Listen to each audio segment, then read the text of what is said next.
Quanto o Flamengo ofereceu de salário para o volante Alan, que já se decidiu por trocar o Galo pelo rubro-negro? Vídeo de hoje do canal do Nicola traz a resposta e fala também sobre Marinho. São Paulo decidiu dar um prazo para o atacante responder se vai ou não jogar no tricolor, caso contrário estará descartado.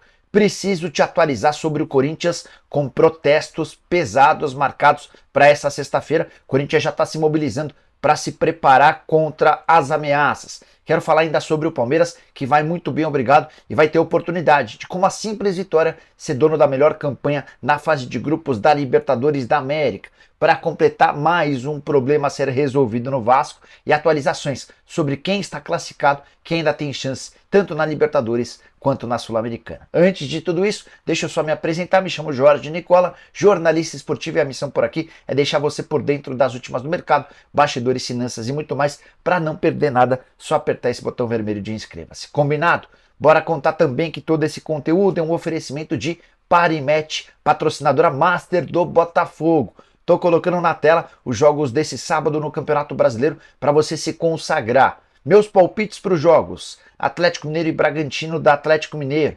Corinthians e Cuiabá, vou de Corinthians. Tem Curitiba e Santos, vou de empate. Tem ainda Botafogo e Fortaleza, Botafogo. E Bahia e Cruzeiro, Vitória Cruzeirense. Para participar da Parimatch é super simples, só pegar o link que está no comentário fixo, faça seu cadastro e não esqueça de usar o código Nicola para ter direito a 100% de bônus no valor do seu depósito. Depósitos super simples, bem baixos, você pode usar o seu telefone celular com o aplicativo ou o site pelo computador, enfim, muitas comodidades e toda a confiança para você se dar super bem. Combinado? Agora sim, bora começar o vídeo com o tradicional giro de notícias e a primeira informação é sobre o Flamengo. Jorge Sampaoli, depois da vitória do Fla por 2-1 contra o Racing, foi perguntado sobre a possibilidade de Soteldo ser contratado e disse o seguinte, abre aspas: não é verdade que eu pedi a contratação do Soteldo. Respeito muito o Soteldo, que fez uma grande temporada comigo no Santos, fecha aspas. Ele ainda admitiu nessa entrevista que o Flamengo está contratando nomes, mas que ele não pode dar mais pistas. Bora falar agora sobre o Corinthians, que tem 3 derrotas nessa fase de grupos da Libertadores da América. Esse número equivale ao número de derrotas do Palmeiras nas últimas 6 edições de Libertadores da América, só para você entender quão mal foi o Corinthians e quão bem vem o Palmeiras.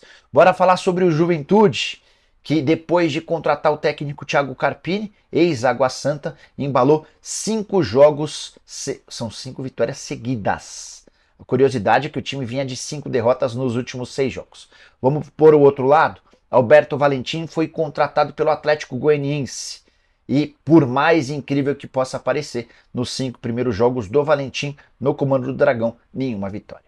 Bora falar agora sobre o Flamengo, que é o time da Série A com maior sequência de vitória invicta atualmente. São 9 jogos sem perder, com 6 vitórias e 3 empates, 78% de aproveitamento dos pontos. A última dessas vitórias obtida diante de 63 mil torcedores contra o Racing.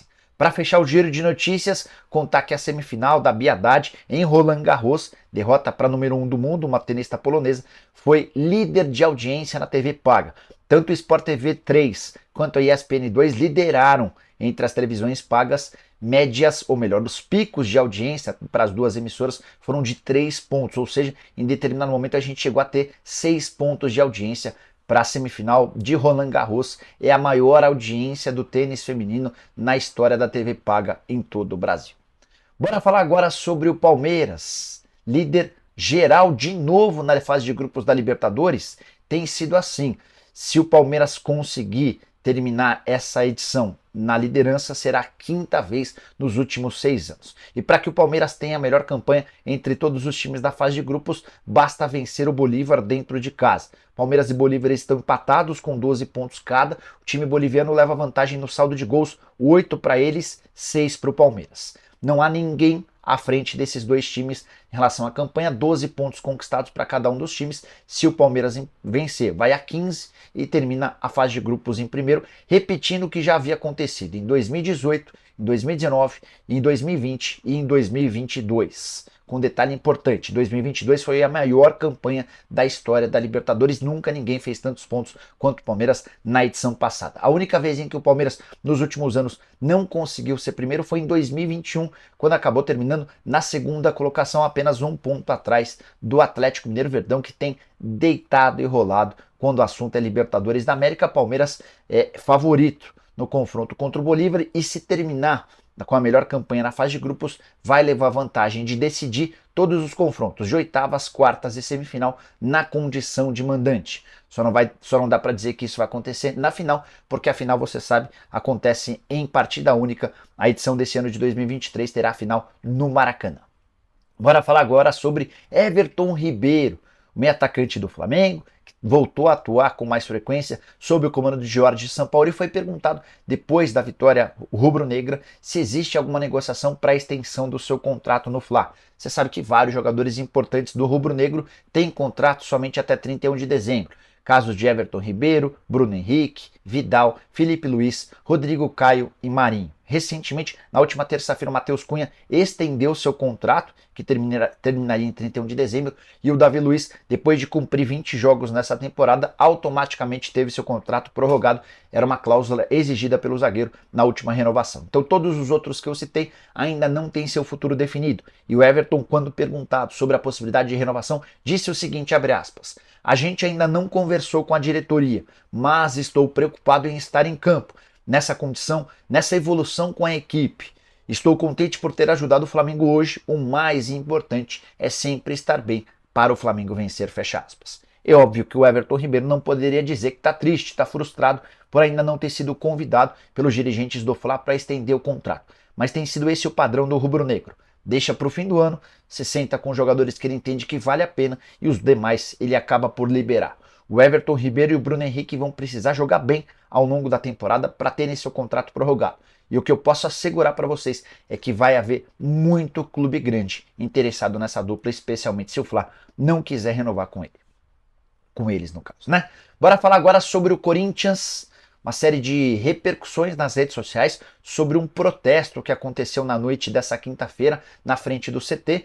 Explico para vocês. O que aconteceu: alguns poucos torcedores foram até a porta do CT do Corinthians, no Parque Ecológico, nem foram na porta principal, eles foram na porta de entrada da imprensa e soltaram alguns rojões, mas nem tinha jogador do Corinthians no CT, enfim, isso foi o de menos, nem dá para encarar como protesto. O que eu quero contar para vocês, e aí vem a grande novidade, é que o Corinthians já sabe que haverá protestos pesados ao longo dessa sexta-feira, treino marcado para tarde, e algumas das lideranças das organizadas já se mobilizaram para fazer alguma coisa muito forte no período da tarde. O Corinthians vai reforçar a segurança privada, já foram contratados alguns seguranças extra e também está em contato com a Polícia Militar para que reforce o esquema em volta do centro de treinamento.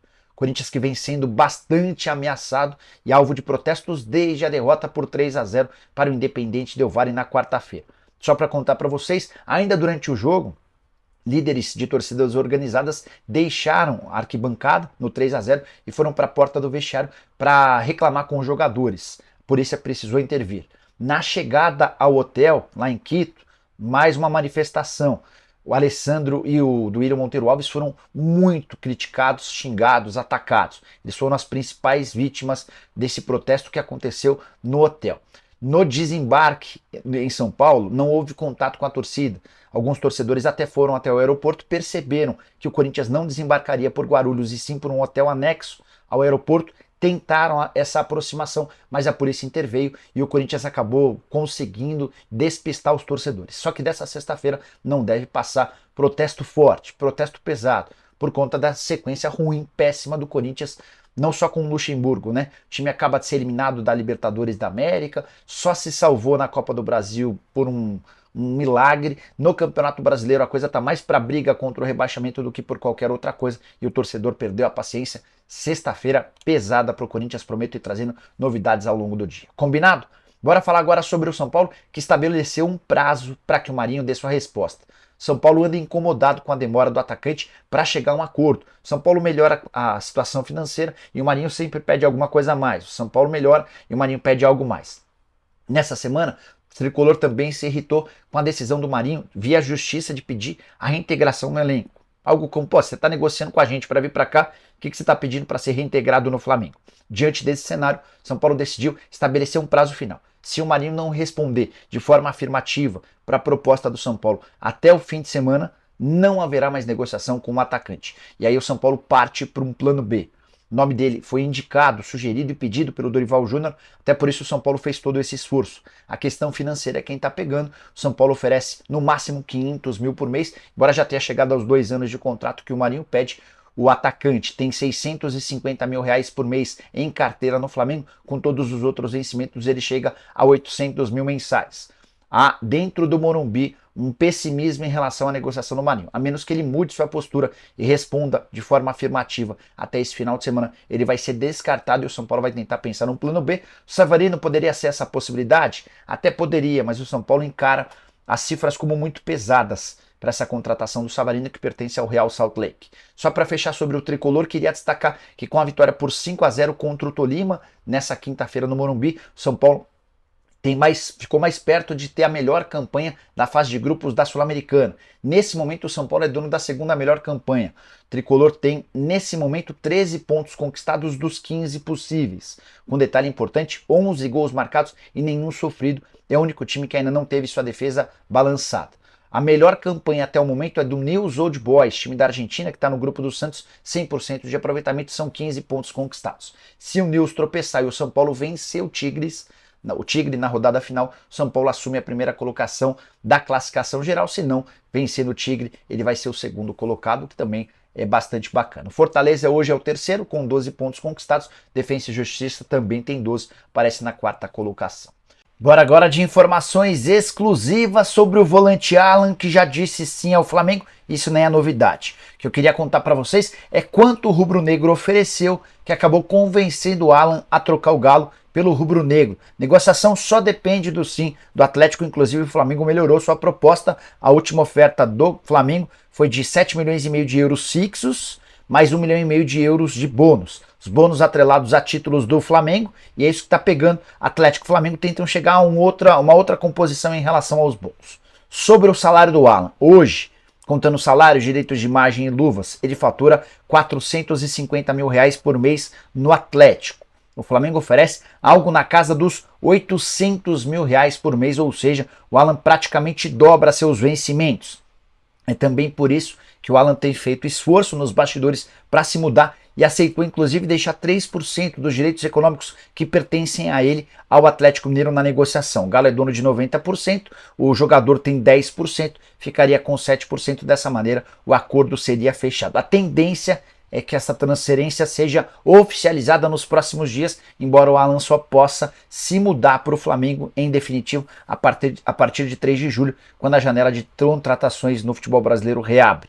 Jogador que está terminando um processo de recuperação de uma lesão na costela, na coluna, para ser mais preciso, mas deve estar à disposição para jogar pelo Fla a partir da metade do ano. E você, o que pensa sobre essa história? Bora falar agora sobre a situação dos brasileiros na Libertadores e na Sul-Americana. Quero te contar quem já passou, quem ainda vai passar, o que precisa ser feito. Começando com os brasileiros da Libertadores. O Flamengo é segundo do seu grupo, 8 pontos conquistados, o Racing tem 10.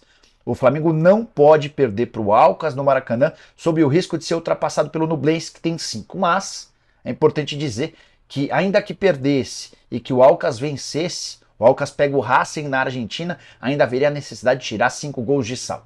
A tendência é que o Flamengo passe em segundo lugar, porque o Racing deve vencer seu jogo, o Flamengo deve vencer também, e aí o Racing em primeiro, o Flamengo em segundo. Grupo do Internacional. Colorado hoje é o segundo colocado, 9 pontos conquistados. Ele foi ultrapassado pelo Independiente Medellín nessa quinta-feira. O jogo entre Inter e Independiente Medellín acontece no Beira-Rio. Se o Inter vencer, o Inter terminará em primeiro do grupo. Só que se o Inter empatar ou perder, ele deve ser eliminado, porque o Medellín continuaria à frente do Inter, e aí o Nacional, que tem 8 pontos e pega o Metropolitanos já sem qualquer chance de nada, vai ultrapassar o Colorado. Então para o Inter é vencer para ser o primeiro ou ficar em terceiro e acabar tendo de disputar a Sul-Americana. Essa é a real situação do Colorado. Bora falar sobre o Palmeiras. Verdão é o vice-líder do grupo, só perde para o Bolívar no saldo de gols. Ambos têm 12 pontos conquistados, já estão classificados. Se o Palmeiras vencer, o Bolívar termina em primeiro, se empatar ou perder, termina em segundo. Em relação ao Fluminense, primeiro colocado, são 9 pontos conquistados, River e Sporting Cristal tem 7, o Strongest tem 6. O Fluminense só corre o risco de não passar a próxima fase se perder em casa para o Sporting Cristal. Esse risco existe, mas imaginamos que para o Fluminense perder para o Sporting Cristal do Peru dentro de casa, depois de ter vencido fora, precisaria ser uma catástrofe, certo? Já o Corinthians está eliminado da Libertadores, vai receber o Liverpool na última rodada precisando de um empate para garantir vaga na Sul-Americana. Se perder, vai ficar fora também da Sula. Fechando com o Atlético Paranaense, 10 pontos conquistados, matematicamente já classificada para a próxima fase. Para ser líder, ele terá de vencer o Alianza Lima na última rodada. Isso porque o Atlético Mineiro com 9, um ponto a menos, se vencer o Libertad, ultrapassa o Furacão. O Atlético Mineiro não está garantido matematicamente na próxima fase.